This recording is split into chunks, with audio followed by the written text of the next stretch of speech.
ये है कि उसकी माँ और उसका पति मतलब दामाद और सास दोनों आपस में पति पत्नी की तरह कुछ कर रहे हैं तो उसके पैरों तले जमीन खिसक जाती है। और जब वो पूछती है कि ये क्या हो रहा है तो उसकी जो माँ होती है वो उसके गले से मंगलसूत्र निकाल के बोलती है कि दामाद जी, अब बताओ आपको इसके गले में रखना है या मेरे गले में। जी हाँ दोस्तों, राधे राधे, आदाब, सत श्री अकाल, नमस्कार। आप सब लोगों का मेरे यूट्यूब चैनल में बहुत ज़्यादा हार्दिक अभिनंदन है। आप सब लोग कैसे, उम्मीद करती हूँ कि आप सब लोग बहुत अच्छे से होंगे। हमारे यूट्यूब चैनल का नाम है डेली न्यू क्राइम स्टोरी, जहाँ पे आपको आपराधिक कहानियाँ सुनने के लिए मिलती हैं, देखने के लिए मिलती हैं। तो दोस्तों, आज की जो कहानी है बहुत ही मज़ेदार होने वाली है। पंजाब के संगरूर की है ये कहानी। तो उम्मीद करती हूँ आप अंत तक पूरी कहानी सुनोगे। तो दोस्तों, कहानी की शुरुआत करते हैं। एक फैमिली होती है, फैमिली में पति पत्नी होते हैं और उनकी एक बेटी होती है। अब समय के साथ बेटी बड़ी हो जाती है, 20 साल की हो जाती है और कॉलेज में वो पढ़ रही होती है। अब अचानक क्या होता है कि उसकी माँ की तबीयत खराब हो जाती है। जो उसके पिता होते हैं वो खूब सारा पैसा लगाते हैं, लेकिन माँ जो है वो बच नहीं पाती है और उनका देहांत हो जाता है। अब पीछे पिता होता है और बेटी होती है। तो पिता चाहता है कि बेटी की शादी कर दी जाए। अब शादी के लिए लड़का देखा जाता है। लड़के का नाम जो है वो प्रकाश होता है और ये जो बेटी होती है, बेटी का नाम ममता होता है। अब ममता और प्रकाश को आपस में घर वाले देखने के लिए बुलाते हैं। तो दोनों एक दूसरे को पसंद भी कर लेते हैं और घर परिवार को भी देख लेते हैं। रिश्ता पक्का हो जाता है। शादी की डेट फिक्स हो जाती है। अब शादी दोनों के आपस में हो जाती है। नई नई शादी है, रिचुअल्स जो हैं वो निभाए जा रहे हैं, सारे रीति रिवाज निभाए जा रहे हैं। अब क्या होता है कि जो पीछे इसका पिता होता है ममता का, वो दूसरी शादी कर लेता है, क्योंकि उसे ये लगता है कि बेटी की अब शादी हो गई और मैं अकेला क्या करूँगा, तो वो दूसरी शादी कर लेता है।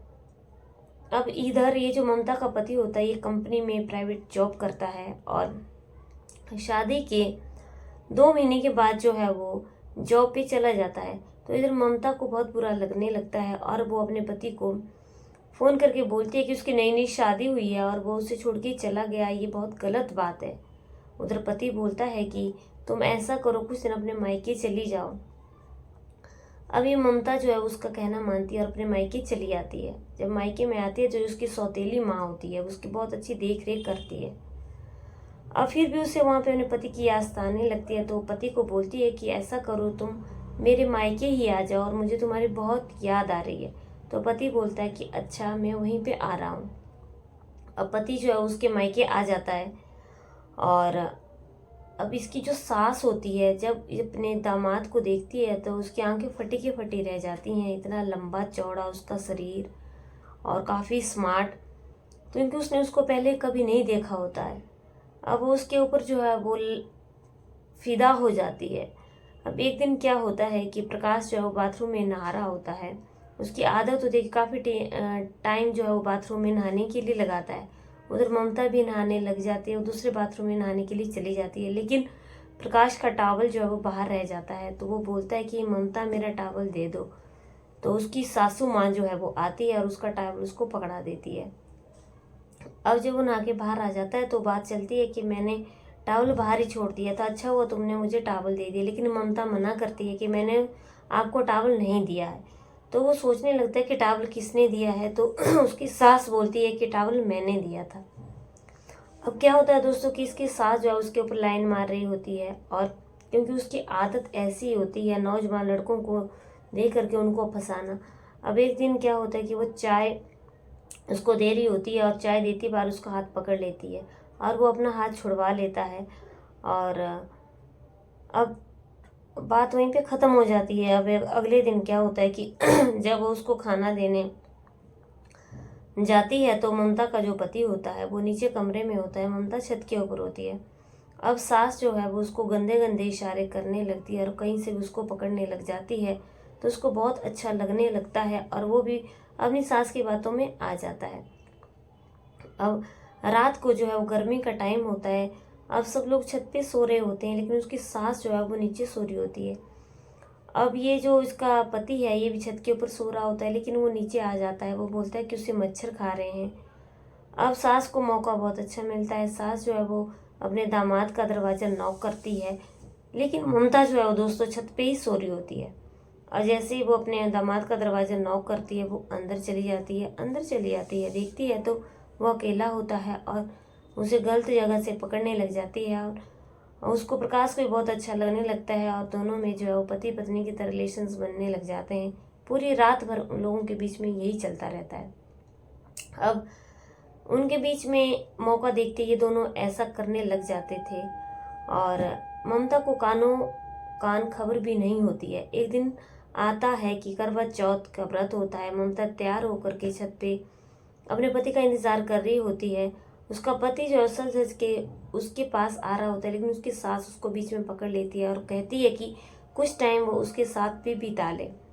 अब वो बोलता है कि सासू माँ आप क्या कर रही हो, मुझे छोड़ दो, मुझे ममता का व्रत जो है वो तोड़वाना है। लेकिन वो नहीं मानती है। अब ममता को बहुत गुस्सा आता है तो वो छत से नीचे आ जाती है और देखती है तो ये दोनों आपस में कमरे में जो है वो एक दूसरे को पकड़े हुए हैं। और ममता वहाँ पे जोर से चिल्लाती है और कहती है कि तुम ये क्या कर रहे हो। अब जो उसकी सास है वो बोलती है कि अब जो उसकी माँ होती है वो बोलती है कि ज़्यादा चिल्लाने की ज़रूरत नहीं है, और उसके गले से मंगलसूत्र निकाल देती है और प्रकाश के हाथ में रख देती है कि दामाद जी तुम्हें ये मंगलसूत्र मेरे गले में पहनाना है या इसके गले में।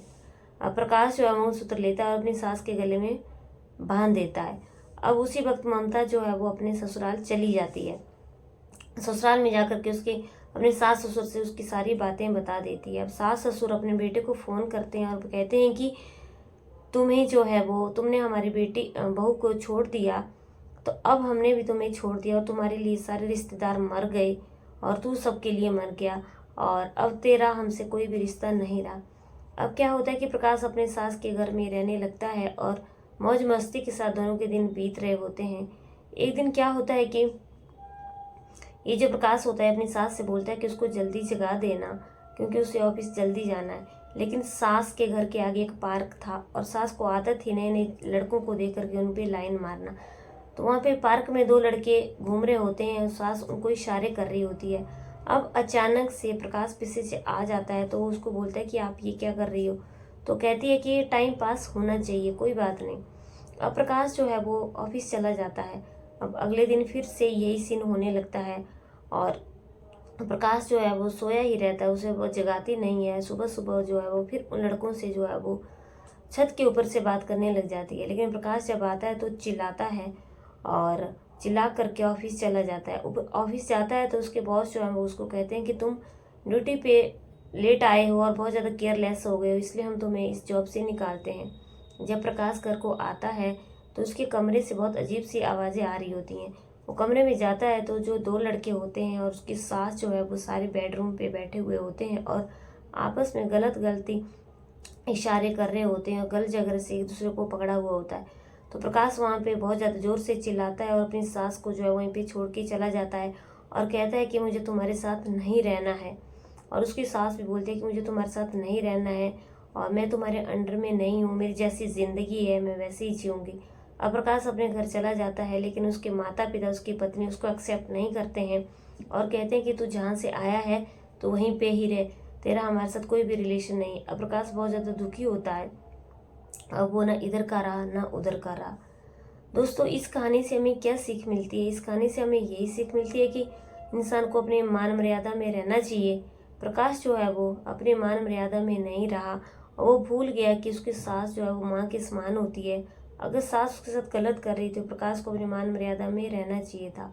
अब वो उसके माँ बाप ने भी उसको छोड़ दिया, उसकी पत्नी ने भी उसको छोड़ दिया। जिंदगी में किसी भी इंसान को गलत काम नहीं करना चाहिए, गलत काम का गलत ही नतीजा होता है। प्रकाश ने गलत करा इसलिए उसको उसका गलत ही फल मिला। उम्मीद करती हूँ आप लोगों को मेरी कहानी अच्छी लगी है। दोस्तों लाइक शेयर कमेंट जरूर करना। चैनल पर पहली बार आए हो तो लाइक और सब्सक्राइब जरूर करना। अगर हमसे कोई गलती हुई होगी अपनी बहन बेटी दोस्त समझ के हमें माफ़ करना। चलिए कल की कहानी में फिर से मिलते हैं, तब तक के लिए जय हिंद जय भारत।